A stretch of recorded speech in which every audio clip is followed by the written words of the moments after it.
Cak Gun. Coba ceritakan pengalamanmu menjadi teknisi dan keliling ke seluruh Indonesia untuk melihat antarmuka dan memperbaiki radar pertahanan Indonesia. Saya coba flashback pada tahun 2021 ketika saya baru lulus kuliah gitu ya. Saya membuat satu perangkat yang perangkat ini adalah menjadi fenomenal waktu itu. Karena teknologi agak terbatas, kemudian ada proyek besar yang memang dikeluarkan oleh Kementerian Pertahanan, khususnya adalah Angkatan Udara waktu itu ya. Jadi alatnya ini adalah bagaimana caranya menggabungkan antara radar-radar di seluruh Indonesia menjadi satu kesatuan, kemudian belakangan disebut ASD ya, Air Situation Display. Nah, apa yang saya kerjakan? Jadi saya waktu itu tahun 2001 itu masih kuliah, kemudian ada satu perusahaan di Surabaya yang membiayai kuliah saya, tetapi saya disuruh kerja di sana, gitu ya. Kemudian mengerjakan kerja praktek dan dapatlah satu pekerjaan yang luar biasa menurut saya. Nah ini judul KP saya ini saya temukan beberapa hari yang lalu, ini sampulnya. Kemudian apa yang saya kerjakan di dalamnya? Jadi berkaitan dengan air situation display tadi. Jadi teman-teman, radar di Indonesia atau radar pada umumnya di seluruh dunia itu data yang dikeluarkan adalah data sinkronus ya. Data sinkronus itu apa? Data sinkronus itu adalah data-data yang keluarnya ini didorong oleh clock. Jadi misalkan ini ada satu data ya, ini data kemudian ini clock gitu ya. Data akan keluar satu ketika clocknya maju gitu ya. Data satu lagi clocknya maju gitu ya. Nah sementara itu yang keluar dari radar. Sementara yang bisa diterima oleh komputer atau PC itu adalah asinkronus. Asinkronus itu adalah ada yang namanya data, kemudian ada ground. Nah data ini data awal yang berupa handshaking, kemudian data di belakangnya gitu ya. Jadi tidak pakai clock. Akhirnya apa yang kita lakukan? Yang kita lakukan adalah dalam project di kerja praktek saya itu membuat alat bagaimana caranya dari sinkronus menjadi asinkronus, dari interface radar kemudian bisa diterima oleh komputer gitu ya. Ini adalah pekerjaan yang sulit karena waktu itu ada 5 perguruan tinggi yang maju di Kementerian Pertahanan, yang lolos adalah dari ITS gitu. Perguruan tinggi itu ya ada ITB, ada UI, ada UGM, ada gitu ya. Permasalahan muncul di sini. Jadi data yang dikeluarkan oleh radar itu adalah data sinkronus dengan kecepatan 2400 bps gitu ya.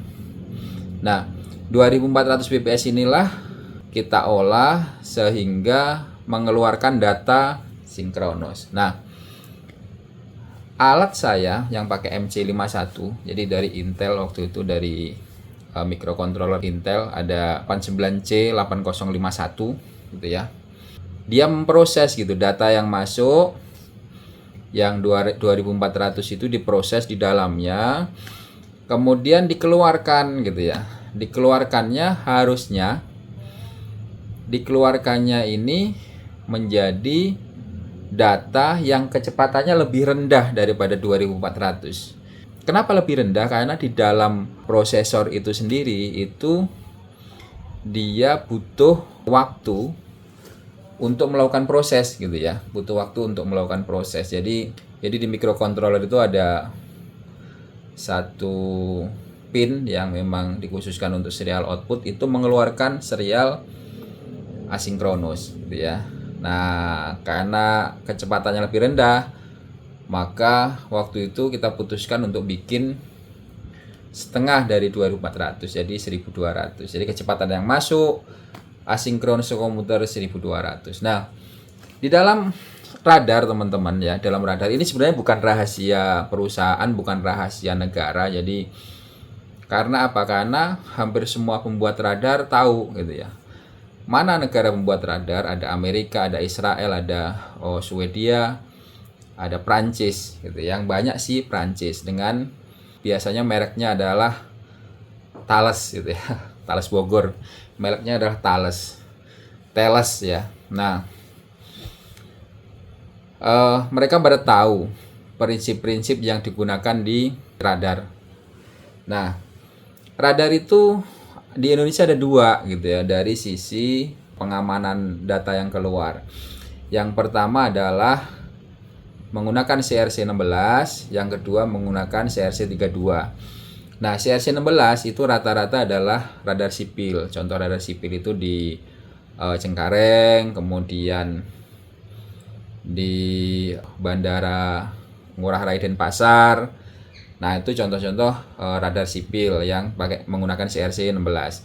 Nah, ada lagi menggunakan CRC32. CRC32 itu rata-rata adalah radar militer.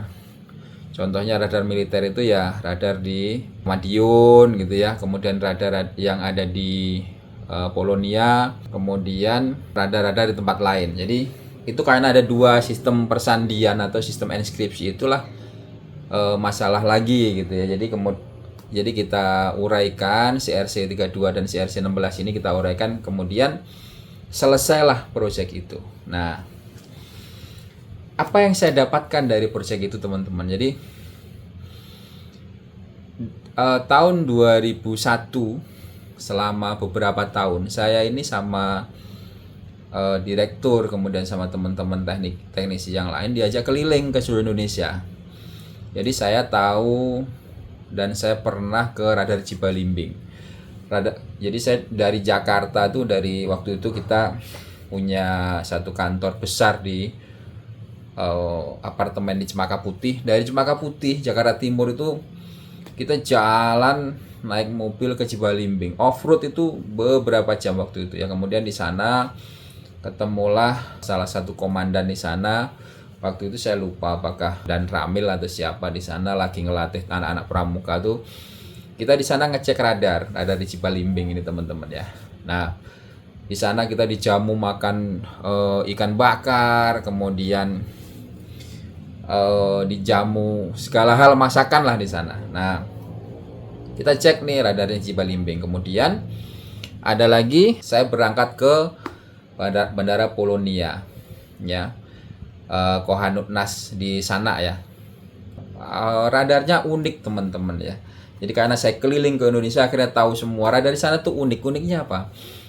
Radar di Polonia ini adalah satu-satunya radar di Indonesia yang bertipe radar mobile. Radar mobile itu artinya radar yang bisa dipindah-pindahkan, yang bisa digerak-gerakkan, tetapi selama dioperasikan tidak pernah sama sekali dipindahkan. Nah, itu di Polonia. Saya di sana 1 bulan, waktu bulan puasa. Ya, masih ingat banget saya. Masih ingat waktu itu masih menggunakan handphone Nokia ya. Kemudian teman-teman perwira itu yang di masa-masa istirahatnya selalu datang ke saya karena apa? Saya isiin ringtone-nya Nokia waktu itu. Kita kan punya interface-nya waktu itu kan masih interface pakai infrared, pakai Bluetooth belum ada yang bagus. Jadi pakai infrared, pakai kabel data, diisi-isiin tema. Saya masih ingat banget selama 1 bulan itu. Nah, di sanalah saya pertama kali dalam hidup saya dikasih tanggung jawab untuk memperbaiki power supply radar. Jadi power supply radar ini kan kalau rusak itu kan harus dikirim ke Jakarta, kemudian di Jakarta ditangani berapa bulan, baru dikirim balik lagi kan. Kalau misalkan itu ada, kalau misalkan yang power supply utamanya mati atau rusak, maka diganti dengan power supply cadangan. Tapi kalau cadangan dan utama dua-duanya rusak, maka radar nggak bisa dipakai. Nah, waktu itu kebetulan power supply-nya udah satu rusak, satunya lagi udah mendrip gitu ya, udah mau mati gitu. Nah, disitulah saya ya namanya orang teknik elektro ya. Teknik elektro itu kan kita diajarin bagaimana problem solving, kemudian kita diajari dasar-dasar sistem di komponen, sistem di rangkaian gitu. Rangkaiannya apa? Oh, ternyata switching regulator gitu ya. Kalau switching regulator itu waktu itu ya, kalau switching regulator itu kan ada namanya trafo. Ya, trafo itu untuk mengenjot frekuensi supaya apa? Supaya dayanya beralih ke sekunder, dari primer ke sekunder kan gitu. Nah, untuk mengenjot ini pakai yang namanya frekuensi semacam PWM gitu. Kemudian frekuensi ini dikendalikan oleh base-nya transistor. Nah, waktu itu saya perhatikan base transistornya rusak, sehingga apa? Sehingga dia tidak bisa men-trigger ya, tidak bisa men-trigger transistor supaya bisa hidup. Nah, kemudian saya komunikasi dengan Pak Direktur waktu itu, kemudian belilah kalau nggak salah dari Singapura ya, chipnya atau transistornya atau FET lah. Jadi transistor itu ada transistor biasa, ada FET. Kebetulan waktu itu ada yang hand carry ya, orang pulang dari Singapura, datanglah langsung ke Medan. Saya tancap, kemudian saya cek triggernya bagus, kemudian keluaran bagus. Kemudian saya ubah-ubah PWM-nya keluar dayanya sesuai, kemudian keluar arusnya sesuai. Nah, setelah itu kita pasang, kita coba jalan. Jadi itu adalah pengalaman pertama saya memperbaiki power supply. Jadi apa ya, radar itu gede banget teman-teman. Radar itu gede banget sehingga power supply-nya juga tidak main-main, gede juga. Jadi tidak seperti power supply-nya CPU yang 1100 watt atau 650 watt, bukan seperti itu. Kemudian kita beralih ke Denpasar gitu ya. Di Denpasar ini adalah satu-satunya radar NEC yang waktu itu ya, entah sekarang udah diganti atau belum, karena sejak tahun 2015 itu saya udah mulai mundur di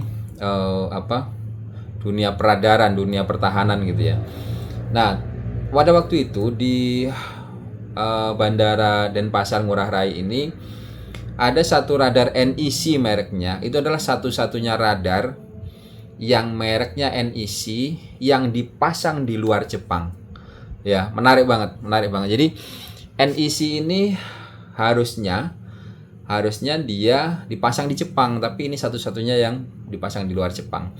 Nah, teman-teman sekalian, ini adalah intinya. Intinya begini. Dengan adanya air situation display itu kan kita bisa melihat pertahanan udara kita dari seluruh Indonesia. Kita bisa lihat nih siapa yang terbang, kemudian squawk numbernya berapa, terregister sebagai register yang aman apa tidak, dan lain sebagainya. Nah, antara radar satu dengan radar yang lain itu mereka saling melengkapi, saling mengisi gitu ya. Contoh di Polonia itu kan dekat dengan Dumai, ada namanya radar di Dumai ya, radar di Dumai, radar di Polonia. Nah, antara radar Dumai dan radar Polonia itu punya irisan gitu ya, punya irisan. Jadi di sini Polonia, di sini Dumai, yang di bawahnya gitu, ketika dioperasikan itu lingkaran cakupan atau coveragenya itu masing-masing punya coverage ini. Nah, coverage yang besar dengan yang besar ini kemudian ada irisan. Nah, ada irisan gitu ya. Karena ada irisan itulah, dan kalau irisannya besar, jika salah satu radar itu tidak bisa difungsikan atau mengalami kendala, maka bisa jadi satu radar yang lain itu bisa membantu untuk melengkapi, tetapi tidak semua gitu ya, hanya sebagian kecil area-area yang selama ini ada irisannya itu. Nah, kemudian antara radar di Dumai dengan radar di Cibalimbing, atau radar Dumai dengan radar di Cengkareng yang radar sipil, ini tidak ada irisannya. Dan teman-teman, ini bukan rahasia negara. Karena apa? Karena Pak Fajar, saya baru baca nih, bulan Juni 2023, Pak Fajar, Kepala Staf Angkatan Udara, juga membenarkan bahwa radar kita masih kurang, kemudian cakupan radar kita belum semuanya tercover atau belum semuanya tertutup. Nah, teman-teman, pembuat radar dia itu tahu kekuatan radar masing-masing itu berapa. Ya. Jadi misalkan nih ada pesawat Amerika mendekat ke Indonesia gitu ya.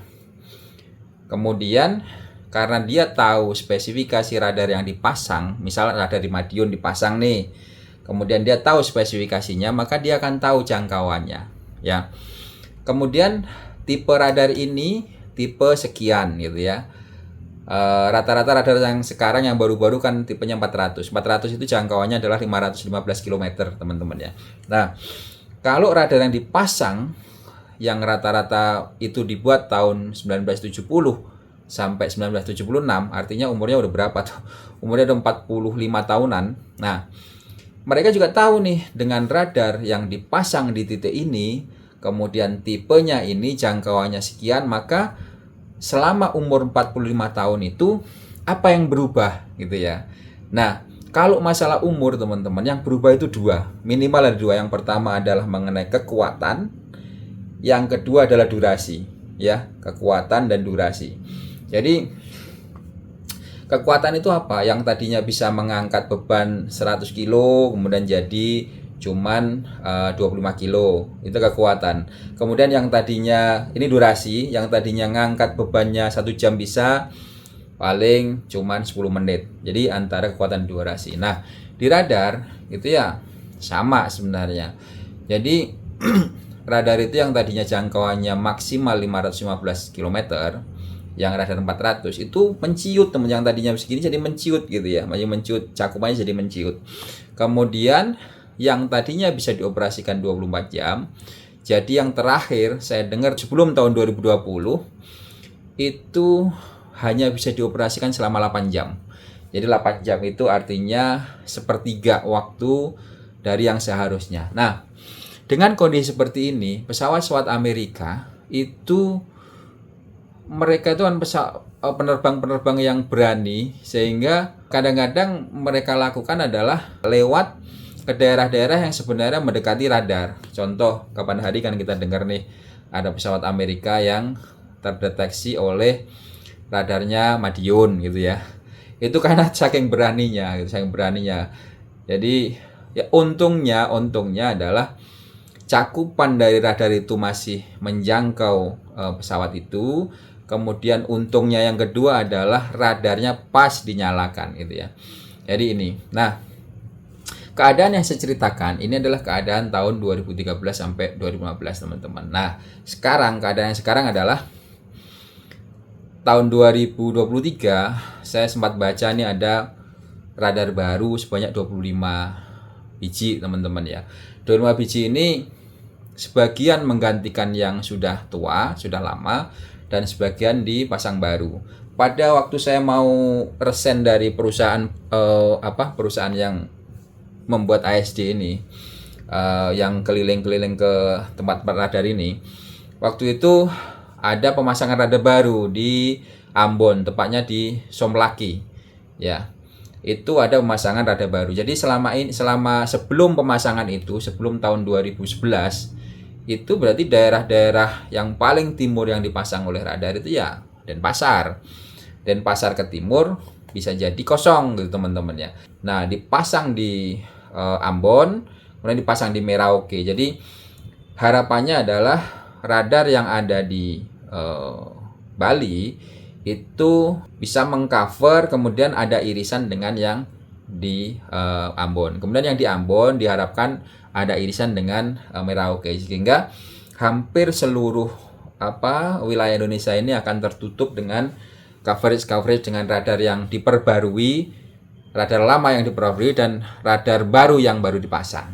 Jadi seperti itu. Jadi kalau misalkan pada satu waktu kita mendengar bahwa ada pesawat yang dari Singapura kemudian ke Australia lewat satu daerah yang tidak terjangkau oleh radar, ya artinya memang kita harus sadar diri bahwa kita pertahanan dan keamanan kita masih kurang. Dan ini waktu saya presentasikan di depan Menteri Pertahanan dan Kasau waktu itu, mereka pada kaget. Padahal sebenarnya itu udah seharusnya diketahui sejak lama gitu ya, mengenai kekuatan militer kita.